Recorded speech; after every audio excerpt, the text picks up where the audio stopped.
Salut le couvreur. Vous avez sans doute déjà regardé nos cours sur le marquage en pose d'ardoise double rectangulaire. Faisons maintenant connaissance avec l'ancienne ponte allemande. Il s'agit d'une ancienne technique européenne qui nous est parvenue du lointain Moyen Âge. Il a beaucoup changé en cours de route, mais il a quand même atteint notre époque. Vous devez comprendre que ce qu'on appelle aujourd'hui l'ancienne ardoise allemande ne ressemble guère à ce qu'elle était à l'origine. Regardez, c'est un fragment d'ardoise du toit du château médiéval Burg-Mildenstein.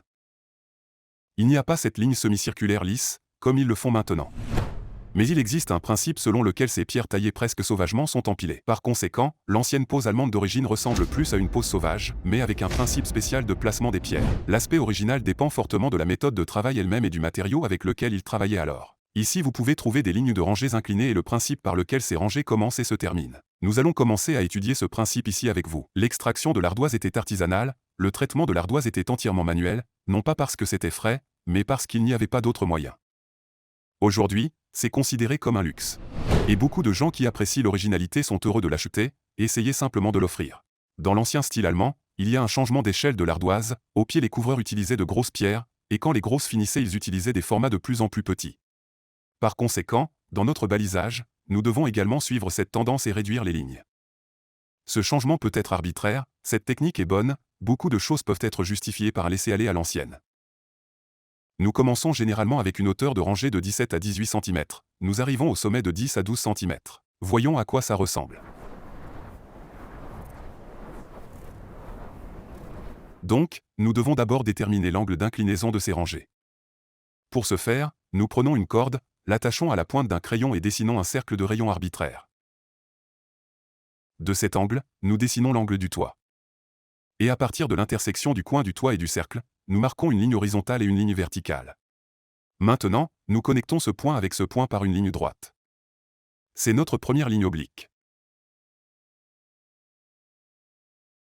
Maintenant, à partir d'ici, nous marquons. Ce seront nos plus hautes rangées sur le toit. 1, 2.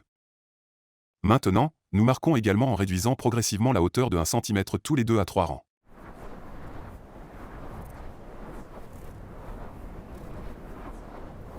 Je vais vous montrer comment les lignes changent en nombre.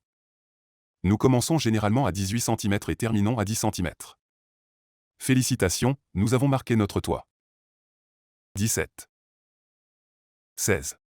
Encore une fois 16. 15, 15. Maintenant 14. 14.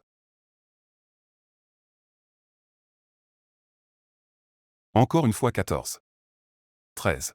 13. 13. 12. 12. 12. 11. 11. 11. 10. 10. Et ici 10. Félicitations, nous avons marqué notre toit.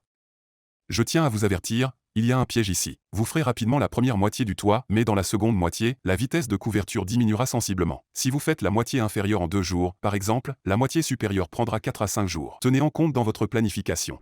Dans la prochaine vidéo, nous couvrirons cette surface d'ardoise, et vous verrez clairement comment cette surface encore vide prendra vie et sera remplie de l'esprit de l'ancien artisanat européen. Pour regarder la prochaine vidéo, suivez le lien ci-dessous.